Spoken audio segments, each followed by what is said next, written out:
బతుకమ్మలతో మహిళలు కోమటి చెరువుకు చేరుకుంటున్నారు. ఆటపాటలతో బతుకమ్మను పూజించి అనంతరం నిమజ్జనం చేస్తున్నారు. 10 ఏళ్ల క్రితం కోమటి చెరువుకు రావాలంటే భయంగా ఉండేదని, ఇప్పుడేమో ఎప్పుడెప్పుడు కోమటి చెరువుకు వద్దామా అనిపిస్తోందని అంటున్నారు స్థానిక మహిళలు. మాజీ మంత్రి హరీష్ రావు చొరవతో కోమటి చెరువు ఆహ్లాదకర పర్యాటక ప్రదేశంగా రూపుదిద్దుకుందని చెప్పారు. కోమటి చెరువు మధురానుభూతులు పంచుకుంటున్న సిద్దిపేట మహిళలతో I news correspondent Kranthi Kumar face to face. Bathukamma సంబరాలు మిన్నండుతున్నాయి. అదేవిధంగా సిద్దిపేటలో కూడా ఎక్కడ చూసినా సందడి నెలకొంది. ప్రధానంగా మనం చూసినట్లయితే ప్రస్తుతం కోమటి చెరువు దగ్గర ఉన్నాం. పట్టణానికి చెందిన మహిళలందరూ కూడా బతుకమ్మలు పెట్టుకొని కోమటి చెరువు దగ్గరికి వచ్చారు. ఇక్కడ అమ్మవారితో బతుకమ్మలు పెట్టుకొని ఆట ఆడుతున్నారు. వాళ్ళని ఆ బతుకమ్మ సంబరాలు ఎలా సాగుతున్నాయి, కోమటి చెరువుతో వాళ్ళకున్న అనుబంధం ఏంటని వాళ్ళని తెలుసుకుందాం. అమ్మ, ప్రధానంగా మీరు చెప్పండి, బతుకమ్మ అంటే మీకు గుర్తొచ్చేది? బతుకమ్మ అంటేనే తెలంగాణ సంస్కృతి సాంప్రదాయాలకు నిలువెత్తు నిదర్శనం. దాన్ని ప్రతి ఒక్క ఆడపిల్ల ఆచరించాలని అనుకుంటారు. చిన్నప్పటి నుంచి కూడా ఆ బతుకమ్మను చూస్తూ ఆ బతుకమ్మ ఎట్లయితే పెరుగుతుంటుందో మేము కూడా అలాగే పెరిగి ఉంటాము. ఇది ఒక ఆడబిడ్డల పెద్ద సంబరం. ఎంత అంటే అసలు బతుకమ్మ అంటేనే బతుకునిచ్చే అమ్మ. ఆమె చేసే కార్యక్రమాలు ఎట్లాంటివి ఏంటివి అనేసి చెప్పి ఆలోచిస్తే ఒకసారి సమాజంలో ఎట్లాంటి ఎక్కువ తక్కువలు ఉన్నా కూడా, ఎట్లాంటి తారతమ్యాలు ఉన్నా కూడా బతుకమ్మ దగ్గరకు వచ్చేసరికి ప్రతి ఒక్కరూ బతుకమ్మ కార్యక్రమంలో పాల్గొంటారు. ఈ 9 రోజులు పండగ వాతావరణమే గడుస్తుంది, పండగలాగానే గడిచిపోతుంది.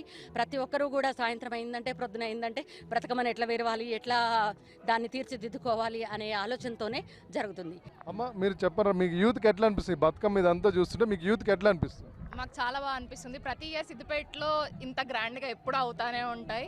మాకు బతుకమ్మ కానీ కోలాటం కానీ మేము అన్నిటినీ ఎంజాయ్ చేస్తాం. అంటే మన సంస్కృతిని తీసుకెళ్లేది జనరేషన్ టు జనరేషన్. మీరు అంటే ఓల్డ్ జనరేషన్ నుంచి నేర్చుకుని యంగ్ జనరేషన్ ముందు తీసుకోవచ్చు. ఈ బతుకమ్మ చూసి మీకు బతుకమ్మ పేర్చి వస్తుందా? పాటలు వస్తాయి ఏమన్నా? పాటలు రావు కానీ మా పెద్దవాళ్ళ నుంచి నేర్చుకోవడం. మేము బతుకమ్మ పెరగడానికి వస్తుంది, వాళ్ళకి హెల్ప్ చేయడం రోజు అట్లాంటివి మేము చేస్తూ ఉంటాం. బతుకమ్మ రోజులో మీ దినచర్య ఎట్లుంటుందమ్మా? బతుకమ్మ రోజు ఏంటంటే ఎస్పెషల్లీ సిద్దిపేటలో అయితే ఈవినింగ్ కోమటి చెరువుకి రావాలి, వెళ్ళి అందరితో సెలబ్రేట్ చేసుకోవాలి అనే ఫీలింగే ఎక్కువ ఉంటుంది. అండ్ మార్నింగే లేస్తాము, లేచిన తర్వాత ఎప్పుడు ఈవినింగ్ రెడీ అవుతామా, వెళ్తామా, ఆడుకుంటామా అనే మైండ్ సెట్ తోటే ఉంటాము. అండ్ సిద్దిపేటలో కూడా చాలా బాగా చేస్తారు.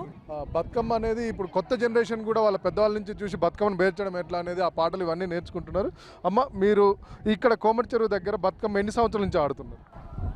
మేము పుట్టిన నుంచి వస్తాం ఇక్కడికి కోమటి చెరువు కాడికి. అంటే ఈ కోమటి చెరువుకు బతుకమ్మకు మీకున్న అనుబంధం ఏంటి? ఇది ఒకప్పుడు ఒక 10-15 సంవత్సరాల క్రితం ఎట్లా ఉంటే ఇప్పుడు ఎట్లా ఉంది? అప్పటికి ఇప్పటికి చాలా చేంజ్ అయింది. కానీ కోమటి చెరువు బతుకమ్మ పండుగ వచ్చిందంటేనే కోమటి చెరువు. అమ్మ, మీరు చెప్పండి, అంటే ఒక 10 సంవత్సరాల క్రితం కానీ 15 సంవత్సరాల క్రితానికి కోమటి చెరువుకి ఇప్పుడుకున్న మార్పు ఏంటి? ఎలా అనిపిస్తుంది? ఇప్పుడు ఒకప్పుడు అన్ని కంప చెట్లు ఇట్లా ఉండేది కదా, అప్పటికి ఇప్పటికి ఎలా అనిపిస్తుంది? అప్పటికిప్పటికి చాలా మార్పు ఉంది. ఇప్పుడు ఇక్కడ పార్కింగ్ కానీ ఏదైనా ఫెసిలిటీస్, చెరువు కూడా ఇవన్నీ బాగా చేసాడు హరీష్ రావు గారు. చాలా బాగా అనిపిస్తుంది. అసలు ఈ 3-4 ఏళ్ల నుంచి అయితే కంపల్సరీ కోమటి చెరువు పోవాలని మాకు ఉత్సాహంగా ఉంటుంది. ఇది ఇక్కడ సిద్దిపేట మహిళలు చెప్తుంది.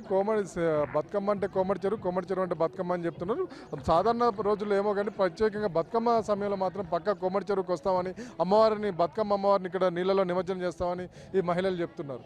కెమెరా పర్సన్ మహిపాల్తో క్రాంతికుమార్, ఐ న్యూస్, సిద్దిపేట.